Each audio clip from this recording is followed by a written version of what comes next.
can you believe all the things that are happening, Betty? None of us have ever seen anything quite like this, Barney. I yabba dabba do not like it. Nom nom, yum nom, yum nom. Things are getting kind of weird. Always got that right. Good morning, good afternoon, good evening, wherever you may be, across the nation, around the world. Wait a minute, that's from a radio show. What a treat to be out of the house, something that used to be very normal, but right now in the midst of the whole pandemic, safer at home thing, this is a rare opportunity to glimpse the outside world. A lot of people have been asking me a lot of questions, and this is actually the third time I've sat down to do a little vlogging. Couldn't figure out what the problem was till I realized it was a corrupt memory card, so I've ditched that, got a new one, and hopefully the third time will stick. In between episodes back in the day when the episodes used to take a week or maybe more to edit, I used to do something called the Sometimes Vlog, a vlog that happens sometimes. I still do it every once in a while for Patreon, but my main concentration is always the Random Land show. It is a show, it's not a vlog, and so I don't do a lot of vlogging in between. This isn't technically a sometimes vlog because it's happening on a time. So I have decided my in-between during the whole thing, incident, event, vlog shall be called the Beard Updates. And this, my friends, is Beard Update number 1. Welcome. Of course, as I've alluded to, we are in the midst of the virus that shall not be named incident going on here. You hear enough about it everywhere else, and I'm going to try to avoid talking about it as much as possible. But I will say that we're taking it very seriously at home, wiping everything down, following the guidelines, using the gloves, and Allie made us some homemade masks, and we've been practicing extreme social distancing from the very beginning. All the guidelines are being followed and all that stuff, even more so than we really have to, because technically with the whole media angle, I could be outside filming things, covering things, and it's just better to keep as much social distance as possible. And we're trying to cooperate and do our part in this like everybody else.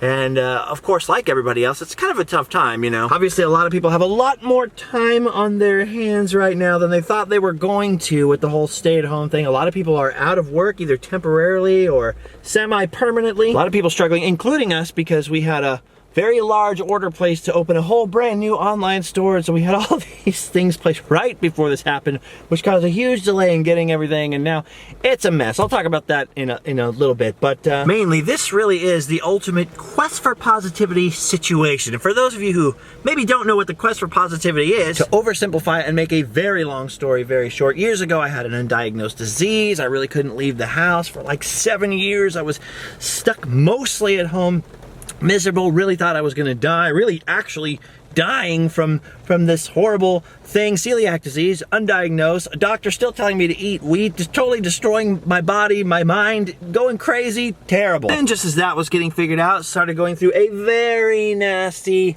divorce, breakup, horrible, lost house, lost car, lost kid, lost job, lost everything. And I had already been thinking about how for years I had been so cynical and just getting into the snarky, snide, just the way the world is, you know. I had just been ground down so much, letting my anxiety and depression get to me, being negative.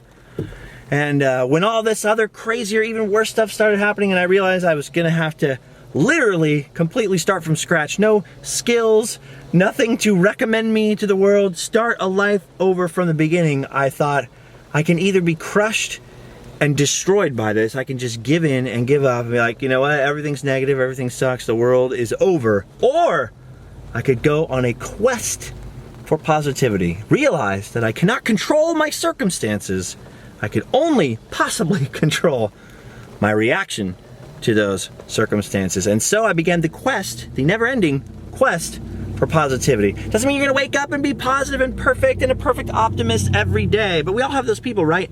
You see them, the optimists, the upbeat people. They're always making a difference. They walk into a room, they make everybody feel better because they're positive, and I just always wanted to be one of those people. I'm not naturally that kind of person, but I always saw myself as that person. Instead of being pessimistic and always anxious and upset, I really thought, what can I do to reach that point? So the quest for positivity was born. But the starting point is, obviously gratefulness is part of it, counting your blessings and all that kind of stuff.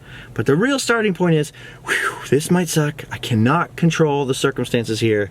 I can only control my reaction. So what is that going to be? And that's really this whole situation, right? We're all in this, more or less, to various degrees, together. We can't control the virus. We can't control what's going to go on with all the orders, what businesses are going to get shut, and who among our friends is going to struggle or lose their jobs, or whether we're going to lose our jobs, or finances maybe right now. All we can do is do our best to do our part, practice all the measures and the guidelines, stay away from other people, you know, and try to stay positive, really. It's also a perfect time to practice kindness, patience, and understanding, because there's really two kinds of people in this world. I mean, actually, everybody, every human being reacts to stress differently, right? It's a stressful situation. People are stressed out, and we all have different ways of dealing and coping with stress. But there are, really, to oversimplify it, two big groups. There are the panickers, the people who stress out, the tone of their voice changes. They've got to really take it seriously, and if you're not taking it seriously, you're going to get some scolding, maybe a little finger wagging, a little, what do you mean you're not taking this seriously? Things could happen, bad stuff, you know, that kind of thing. And then there are the people who may be taking it very seriously, but maybe they're the ones, you know, the people who are posting more of the jokes. They have to deal with it with a sense of humor, get some perspective, take a breath, relax, try to laugh so they don't cry, that kind of thing. I think I'm more on that side. I think I'm more the second type of person. My mother, my own mother, is very much the first type of person. She wants to take it very seriously. She wants to see that you're taking it very seriously. I mean, it's her job. She's a mom, right? And you need both types of people, because if we all just panicked and ran around in circles, getting as stressed out as possible and taking it as seriously as possible, in the sense that we're getting tense about it, the world wouldn't survive very long. But, you know, obviously we need those people, because if we all just sort of went, you know, we're all just gonna breathe and relax, not gonna worry too much, eventually we'd start to slide and go, it doesn't really matter, da da da da da. So we need those people, right, to keep us in check. And we need the people, the calming, breath people, to take a step back. I, for one, have struggled with anxiety, depression, stuff like that in my entire life, especially anxiety. And I mean, like, clinically, right? And so I very much have to, and that's part of my whole quest for positivity and overcoming a lot of anxiety for myself after a lot of therapy and things like that, which is very good for you. If you have a lot of anxiety, go see a therapist. Go see an expert. It's helpful. Well, maybe not right now, but, you know, soon, when we can. I have to take stressful information in stride, right? So that leads a lot of people to hear the tone of my voice, or the way that maybe I'm reacting in the moment when they give me bad news, and go, oh, you're not taking this seriously, you're not paying attention, which could never be further from the truth. But I have to mentally pace it out. Sometimes I have to take back bad news back to my bat cave, think it through, go, okay, here's what I'm gonna do. In the moment, you know, just okay, let's all breathe and relax. Let's look at all the sides of this, you know, more like that. I have to slowly digest information and process. I'm one of those guys that, were I in a foxhole, you know, I'd be cracking jokes, because that would be the way I would have to cope with the stress to not lose my mind. And so that's what I'm doing now. Mostly, people have been asking a lot what we're doing, and mostly, I've just been working, straight up working. As this all began, I thought, okay, well, there's a whole road trip and a whole crazy plan that I had for April, and as soon as March was done and my birthday and my kid's birthday were out of the way, I was gonna go for it, right? Well, first I was gonna take him to the Grand Canyon with his Boy Scout troop and go do some volunteering over there, and I got out of that one. And then got out of birthday, because we both just sat around for our birthdays. But originally the plan was to do that Death Valley trip that I did, and we're gonna do a few things here. I was gonna go film at Knott's Berry Farm and Disneyland, do a few things, and then bam! Out to the desert, to the Old West, for some road trip stuff, all this great stuff that I had planned while the weather's good out there, you know, in the desert. It's not murderously hot. Obviously that's all canceled, because the second I was coming back from Death Valley, the last sort of outdoor adventure episode that we had here, on the way there, I had known that, okay, well, this social distancing stuff, and they're going to be closing a lot of businesses, but I thought, wow, I know just enough dispersed camping type of places and out of the way places. Maybe we'll do some hiking videos, or we'll switch things up and just do some different stuff that's like out, but, you know, kind of isolated. There's got to be a way to do this where we can be safe, but, you know, have some adventure. And then the real just stay at home orders came. And I've checked, I'm allowed out for media purposes, but I just wanted to do my best to stay at home. So I've been sitting on something for a couple of years, a project that I have been wanting to undertake and had no time, which, of course, if you've been paying attention, I have finally started, which is the time travel series of videos of Random Land episodes for literally years. And at the expense of thousands of dollars, I have been sort of stockpiling historic images and film, cataloging, researching, restoring, transferring, doing all these different things, a lot of different stuff, taking sort of the theme park history stuff as seriously as I take other history stuff, and really acting more like a historian in the sense that I built up this archive of research material and really doing a lot of stuff with that.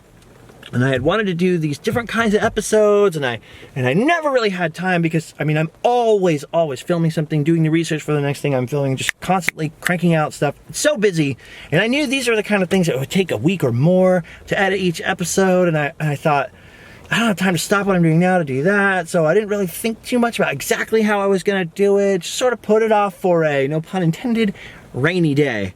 Well, along comes this thing and the stay-at-home thing, and I went, all right, I have been preparing for this. I have been building up this archive of stuff.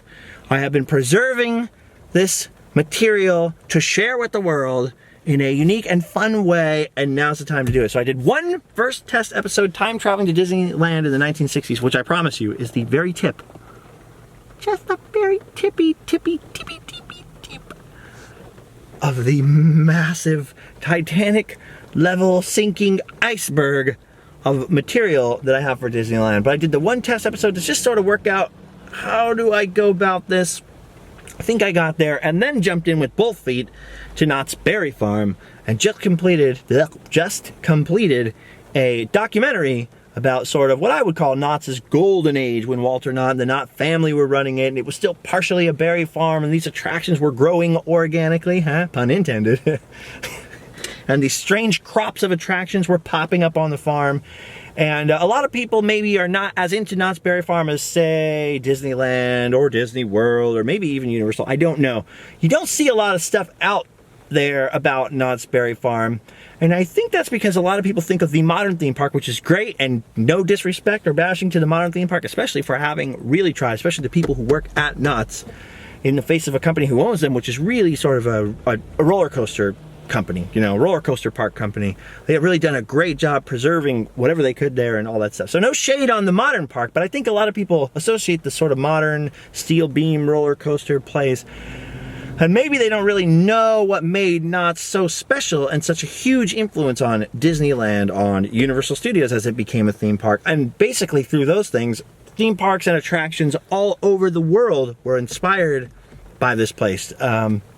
And so I wanted to take a trip back in time to the golden age of Knott's Berry Farm to sort of give a sense of what it was like and why it was such a unique, special place. And you got to figure, Knott's Berry Farm's ghost town, everyone says 1940. They have calculated that incorrectly. The first building in Ghost Town, the first real building that housed the first real attraction, was built in 1941. Everyone says 1940, but I just found the permits that they filed for the construction with Orange County, which was 1941, to build the Ghost Town diorama, or the covered wagon diorama, circle-rama, whatever it's called, the covered wagon show inside the Old Trails Hotel is what it was really called, the Gold Trails Hotel, right there at the beginning of Ghost Town in Knott's Berry Farm. So 1941, right before World War II started, they're building Ghost Town during the war years, bit by bit, with scrap buildings and scrap lumber, because obviously everything's in short supply due to the war, and Walter Knott's doing all this different patriotic stuff, and they're rationing everything, and all these guys get home from World War II, and there's this such a unique, amazing place to go. This Knott's Berry Farm place was like, what is this, Ghost Town? And then they're adding trains, they're doing all this stuff. Just to put it in context, you know, Walt Disney owned a huge company. And obviously he took a big gamble, and it was a big risk in his position, and it was tough to get the money and the financing, because people were like, you want to do a what? You want to build a what? But he still had all these animators and artists and set builders and prop builders, and he had a vast amount of resources at his hand. Walter Knott had a berry farm and piled up rocks to build a volcano. Thought that looked pretty good, bought an old stagecoach, and then had a few Western artists that he sort of worked with and said, yeah, you think you can help me design another building? We can put up something else. And then this weird cast of misfit Old West enthusiasts came to help him with his, as he put it, his hobby of having a pioneer village, is how he saw it, just a tribute to the Gold Rush days and the days his own mother came across on a covered wagon. And it just started out as this, it just started a totally different way. I mean, modern theme parks now are planned and they are meant to thrill audiences from the beginning and dazzle you and compete with other theme parks. This place just totally grew organically as a place for fun with weird little concessions. And it was, anyway, I just worked for a very long time on that documentary for probably, I started it before the Time Travel Disneyland episode was posted. So it took weeks. And when I say weeks, I don't mean like, oh yeah, I worked on it for 4 or 5 hours and I fooled around. I mean, from the time I woke up to the time I laid my head down, I was working on that thing for weeks. So more than 100 hours of working on it, editing, redoing stuff, fixing stuff, adding new material. Then of course, as soon as I would think, okay, I'm pretty close to finished, somebody would contact me with some archival stuff that I could use and I could add a few more things. So it just grew and grew and grew.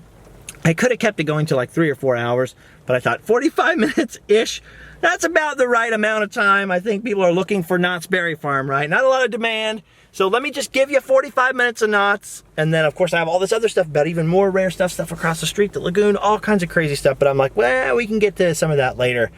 So I did a nice little documentary. It's not a vlog, it's a documentary about Knott's Berry Farm, which if you haven't checked it out, and you think that we have similar tastes in things and you like some of the stuff that we check out, talk about, go explore, I really think you'll get a kick out of watching that video. I know it's long, but I think you'll find it interesting. I think you'll find it worth it. It's only as long as a History Channel show, for example. It's, if you add in the commercials, it's that hour-long TV show, and that's what I tried to do, is make an actual documentary. So after fist fighting the computer and getting that video done, which took thousands and thousands of bazillions of minutes more than I thought it would. Whew, I'm right now in the like, sort of mental recovery from all things Boysenberry and Knott's Berry Farm and Ghost Town and history, which I'm half still plugged into because I'm thinking about future stuff that I want to show you guys and do all this stuff. But of course, I'm already working on the next time travel episode, which is back into Disneyland. And this isn't just sort of like, oh, I know what I can do. I can find some old stuff, and it's never stolen from anybody else. It's either archival, public domain type stuff, specifically loaned to me, or stuff that I own, which I've spent years and, like I said, thousands of dollars to collect and to really be into. It's a serious passion of mine to see the parks. As my friend Ken Stack, who's writing a great series of books, by the way, StacksLibertyRanch.com, I think, would say, seeing it from a tourist's eye perspective, right? Getting the information, but seeing it from a tourist's eye perspective, from their actual cameras, and from their lens, from their viewpoint, and hearing the sounds and feeling the atmosphere, and that's what I'm going for. And so that's been a passion of mine for years, and I've finally been able to get started with the sharing side of it because of this. So there are downsides. I'm feeling very claustrophobic, which is why I'd rather come sit in my car out here in the rain than just keep sitting in the living room, and I just wanted to get out and talk to you guys for a little while. And obviously, super downsides financially with the whole merch thing. It was a nightmare, disaster, accident of timing. But I'm trying to look at the positive side, which is, okay, everything may be down and a little depressed right now, shall we say. Things have taken a little bit of a downturn. Everyone in the world is sort of doing this. What's going on? But the upside is, okay, you've got, more time to read a book, or more time to spend time with your kids if they're stuck with you, or to make that phone call to a relative, or whatever. Time to binge watch Tiger King. By the way, as soon as I was done with the Knott's Berry Farm thing and slept for an entire day because I was up for 48 hours before that, I watched in one sitting that entire Netflix Tiger King thing. I won't say too much about it in case you haven't watched it yet, but wow. So that's why it's #1 on Netflix. There's a lot there. But the biggest thing is, you guys, in the early days of me doing YouTube, and I really shouldn't say that because I've been doing YouTube since YouTube started, it's just, it was on a lot on the band channel and a personal channel, which was sort of for me and my ex-wife, which is obviously deleted. And then on the band channel, I think we started the band YouTube channel probably a year after I had already had a personal YouTube account. We did all kinds of funny videos on there and funny stuff. And then after a while, my old drummer was like, we shouldn't be funny. So we deleted most of it, but we kept some of it. And then I got another new drummer who was like, we don't want all the videos with the, your ex and the band and stuff. It's weird because then people are going to show up expecting me to be her, and I'm obviously not her.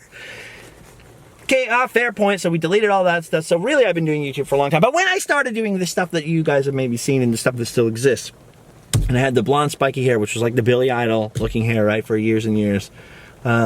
People just kept saying like, oh, because Guy Fieri got popular, and people would say, oh, yeah, cool Guy Fieri hair. So I was like, all right, well, I'm going to just be lazy. It's going to grow it out to be brown. And then I got even more lazy and like, I'm just going to wear these sweet hats. I'm not going to put this hair out there. People think it's Guy Fieri hair. It's not Guy Fieri hair. What's wrong with you guys? So I let the hair go, right? But back in the day, even before that, I used to have a fat mohawk when I was in the band. Everybody had mohawks, and I thought, I want to do something a little more new wave, a little more 80s, and I had this really wide fat one. Sometimes I'd spike it up, but sometimes more be like charged up. I don't know how to explain if you've never seen it. Hopefully I'll be able to find a picture, and you're seeing a picture. But the thing is, when it was down, because it was bleached, and obviously the sides of my hair are pretty dark brown, when it was down, it looked like the Tiger King hair. I'm now looking back at old pictures going, oh my gosh, thank goodness nobody knew about Joe Exotic until now.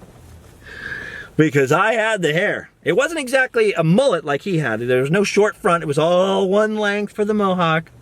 But I'm just saying, I was rocking that tiger hair before it was cool. So anyway, there was that. And the other thing that I've been doing since everybody's been asking me, I figure this first beard update vlog will be me just telling you guys what I've been up to. Oh, side note, the beard was an Instagram joke. I didn't shave the day I went to film, the last day of Disneyland being open. And just as a joke, I put on Instagram, wouldn't it be funny if I didn't shave till the park reopened, which I thought would be in 2 weeks, like we mostly all did at the time. And everyone said, yeah, that would be really funny. And then Allie was like, oh, that's cool. Just keep going, see what happens. So it's still going. So beard update number 1, it's here. It's weird. I don't think my dad, stuff doesn't really connect, and I've got it from my father, straight down from the Scottish side of the family, where for whatever reason our beards don't always connect. They don't get super thick here, they don't connect here. They didn't connect here forever. That was something I got to be 30. I was like, oh, the goatee part of the beard connects. I still got this, you know, it's not. So it's going. How's the beard going? It's going. I don't know how beardy it is. It's beardish. It's beardish. Beardesque. The other thing going on, as I teased out in Trona, is the merchandise. So I can quickly explain, because I know we're running out of time. This is getting kind of long. As you may or may not know, I've worked really hard on the Random Land show to try to do, I mean, absolutely the best that I can all the time. 110%, 150,000%, and make it the best thing, from doing one shot over and over 1,000 times because that's the shot that I wanted, to waiting for an hour for everybody to move out for me to get this, whatever it is, whether it's the editing, the sound, deleting a whole adventure because I thought that's not up to standard, not trying to be clickbait or do cliffhangery things or cut up content and space it out so that I can put more money or whatever, but to always make something that's really quality and try to be family friendly. I mean, it's technically made for adults, it's not made for kids, but it's, you know, I want it to be family friendly so that if the adult enjoys it and happens to have kids, as I did at one time, my son is 13 now, but he was very small at one point, and if I was watching something I thought was funny and then here comes the F-bomb, who do you think was going to repeat it in the background? So then it's like, oh, I can't watch this. So I try to do something that's always been family friendly, positive, uplifting.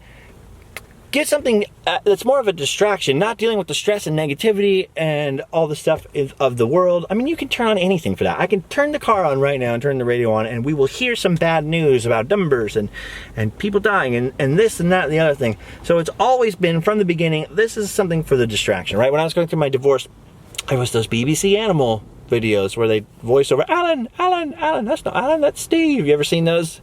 Oh, they're funny. Look them up. Just the animals with the voice. Anyway, I saw how that could literally save my life at times. I mean, there were moments where I just didn't want to keep breathing. And I could watch that and it could distract me and could just get me out of the funk. So I've always tried to put as much quality in everything as I possibly can. I make everything as sincere as I possibly can and from the bottom of my heart, and take it seriously and take that job seriously. Not like I'm a firefighter or something. I don't think that what I do is that important in the scheme of things, but I try to treat it with as much importance and gravity and seriousness and quality as I can. So I started to notice that the merchandise maybe was not as high quality as I wanted. So like t-shirts, you know, and don't get me wrong, print on demand places like we've been using are fine. The stuff that comes from them is great. It is what it is. But for the money, for the price, well, let me give you an example. I love these Random Land hats that we've always had. I love them. They're fantastic. I love the actual hat itself. It's perfect. It's not puffy, so it's not like a old school trucker hat with the foam and the puff to it and all that stuff, but it does have the mesh, nice and breathable if you're going outdoors for an adventure.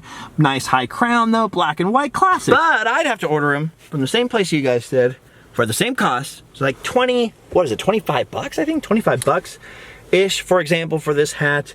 And say somebody else ordered it, I'd get like $2, $3, something like that. $2 or $3 for it, which would then go just towards me buying more hats, because I go through hats like nobody's business. Forgive the cat hair on the hat there. I've been with my cats a lot.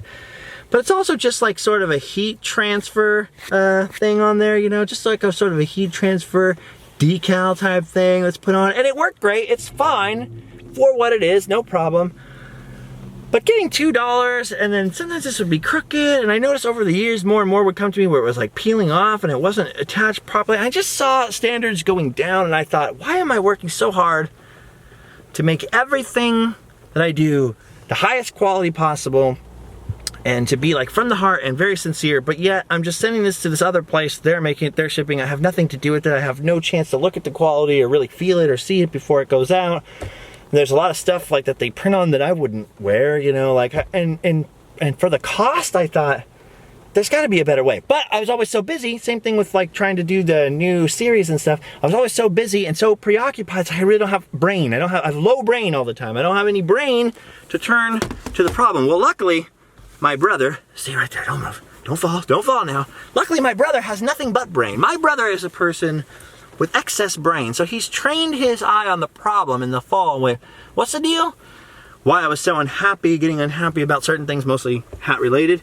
And he came up with, all right, I'll help you and we'll get the online store stuff sorted out. And so we've put out the orders for all kinds of stuff.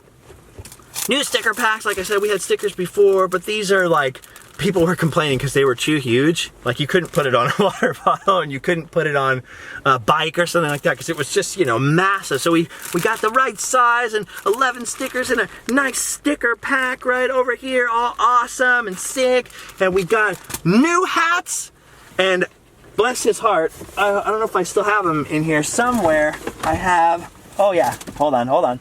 I've got the reject hats here. My brother went above and beyond. They're stuck. Oh, jeez.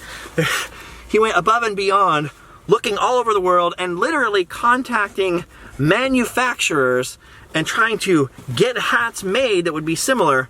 Although, see how flat this is? It looks really, I can give you a little demonstration.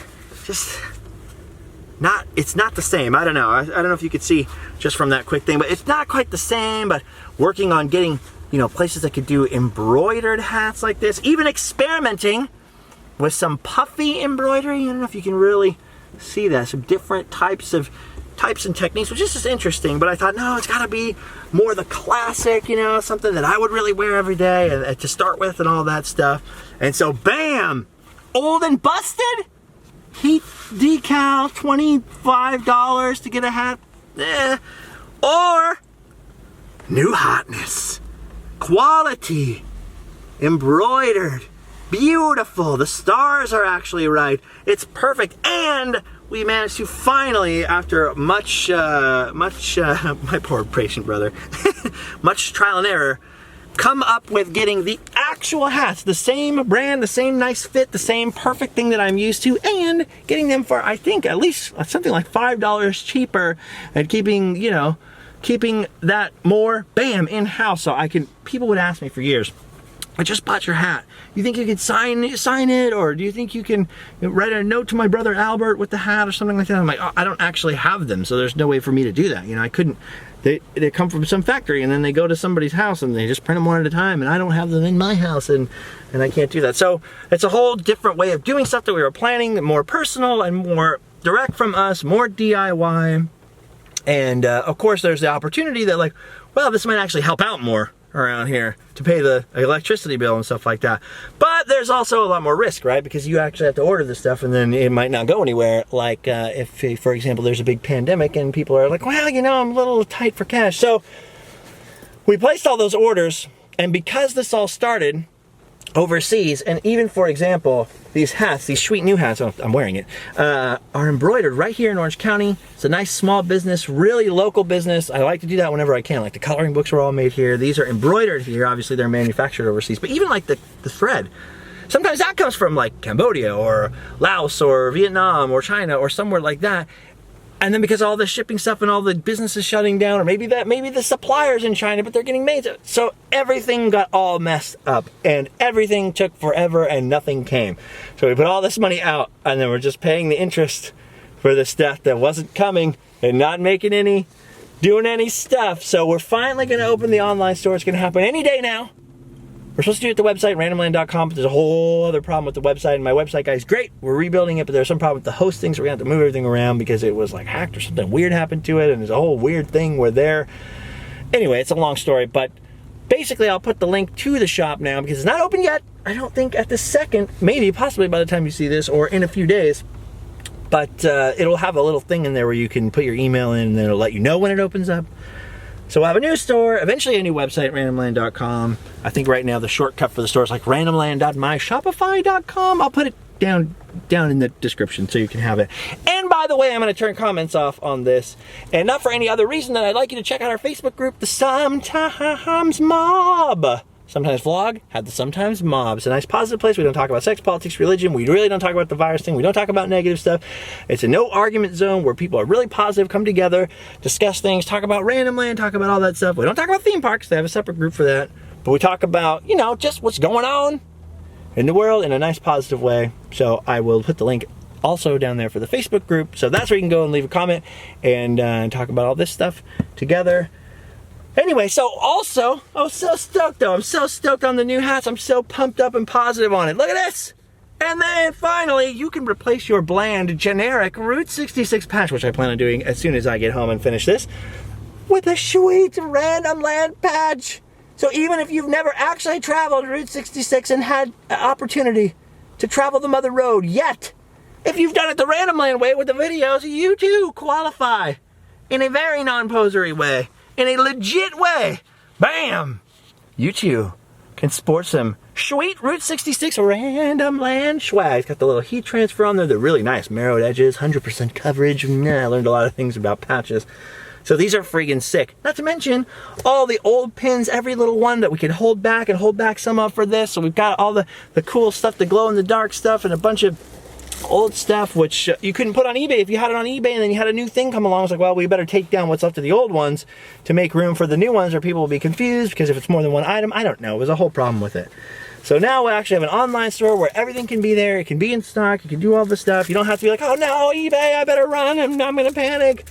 And look, the new pins came. These were supposed to be here in January, maybe? In January? Hold on, I'll give you a better view. Yeah, so apparently 2020 will be the rarest year for pins. The rarest pins ever, because this is number one here, if you can see.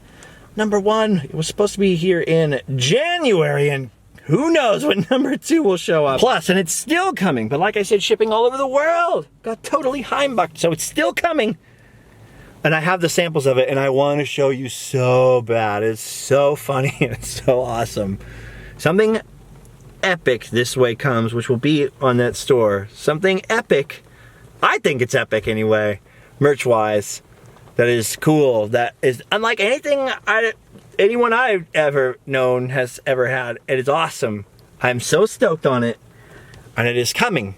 Coming at a weird time. I understand that, but it's coming. So that's another thing that I've turned my attention to now, because my brother did all this legwork and stuff finally started showing up month after month, and then we have to go and pick up boxes and the shipping materials and figure out a shipping system. It's a complicated thing. So that's what we've been doing. Literally just working, trying to stay positive, stay upbeat. The Patreon podcast is coming back because I was trying to get that Knott's Berry Farm thing out of the way for multiple reasons. There will be more beard updates. I just want to get this first one out of the way with just sort of everything that's been in my brain now. I've been so plugged into doing those 2 time travel episodes I've been so focused on this and the Tiger King thing for the last 2 days. And then I actually did this 2 days in a row, like I said, in that old memory card thing. And each day I'm like, okay, cool. And then I'll upload it tonight. And then I get to it and I'm like, what's wrong with the files? The first day I thought, freak accident. The second day I realized, it's the freaking memory card. Got rid of the memory card. Look at this. Works like a charm. Anyway, this has gone on way longer than I meant it to. We are safe. We are healthy so far. Allie is good. I am good. We've got London at the house with us at the moment. So we are hanging out with him and trying to spend as much time with him as possible. Playing games. And I think I'm supposed to go play Uno with him right now. So we got the mask. We got the gloves. We got the sanitizer. We still have toilet paper. We did not buy any toilet paper because of this. Before everybody started bulk buying the toilet paper, we had toilet paper and we still got it. So I don't know what all those other people are doing with their toilet paper. I don't know what they were planning on doing. Maybe I don't want to know. Maybe they're going to toilet paper. A lot of houses will be toilet papered when this is all over and they realize there's toilet paper back at the Walmart. It's going to be trouble.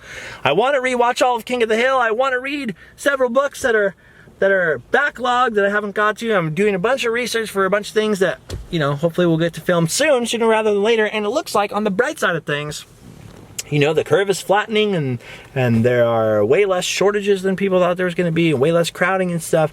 And so this stuff appears to be working, and I think, you know, I'm optimistic. I have to be optimistic. You can choose to panic and freak out. That can be a reaction. Or you can choose to go, all right, I'll take the information. I will take everything seriously, but I'm going to look on the bright side. Our grandparents went through way worse than this, right? My grandpa was a CCC man in the Great Depression. His sisters had to be sent to a convent because their parents couldn't feed him. Then my great-grandfather went through a crazy divorce right in the middle of the Depression, had to live in a car. Lucky he had the car, you know. That was the only thing he had, and I think he even lost that later to the same divorce thing. They came and got the car later, but he managed to, you know, weasel out a loan to rent the first month's rent a tiny little place and cook food and open a restaurant during that. And just, my other relatives were in the Ozarks during that time, you know, working for the WPA, and just crazy. I mean, they went through some crazy stuff. Then obviously World War II and stuff, so it's a challenge. We shouldn't take it lightly just because worse things have happened, right? Especially because it's different for everybody. The struggle's different for everybody, and everybody has different stress, and it affects everybody different. It can be very traumatic for some people, or for other people, like, yeah, whatever. But I tend to think that the things that happened in the past, worse or not, are a good sign that we'll get through this okay, you know. And of course, obviously, just like, you know, what's going to happen when they let me out of the house, I'm going to run outside like a dog that's been inside all day. I'm going to go crazy. And I think that's going to happen everywhere. I think all these places are going to reopen, and they're going to, let's go! People are going to want to buy stuff. They're going to want to be out. They're going to want to do stuff. So I think we're going to have a really strong bounce back. That's just my positive side, maybe talking, but I feel it. I feel it in my bones. I feel like it's still going to be good. Good things are on the horizon. So that's my personal feeling. We'll see what happens. I hope that I'm right. Right? Don't you? And anyway, all this cool stuff is coming, and even more cooler stuff. So a lot of people have been asking, dude, where's the pins? Where's the stuff? What's up? Where's the... And the sick new... Oh, dude. Old and busted? New hotness. Old and busted? New hotness. Oh, I cannot tell you how much I like this, and I like that they're put together with the thingy right over in the thingy, and it's close by, and it's perfect. All right, that's it. I gotta go. It will be too long, but I will come back with beard update number 2, and in the spirit of the whole Knott documentary, maybe show you guys a bunch of old, cool Knott stuff that I have in the house, some old menus, and I'll show you. Beard update number 2. Look for it. It's coming, but I'm gonna go back home right now and play Uno with London, and then get back to work on time travel episode number 3. Don't get the puffy fake hat, it's not the right hat, it's not tall enough. Get the real good hat, it's sick and awesome, and a sticker for your face, and a patch on your brain. Yarr, it be my eye patch. Yarr. Yarr. All right. Thank you for hanging out with me on a rainy day, as outside as we dare to get, since we have really no legitimate business here, although I do have legitimate business I'm on my way to. I guess, what was that beep? I guess we've done our duty. We can go home and social distance. I love you all. Stay positive. Don't give up hope.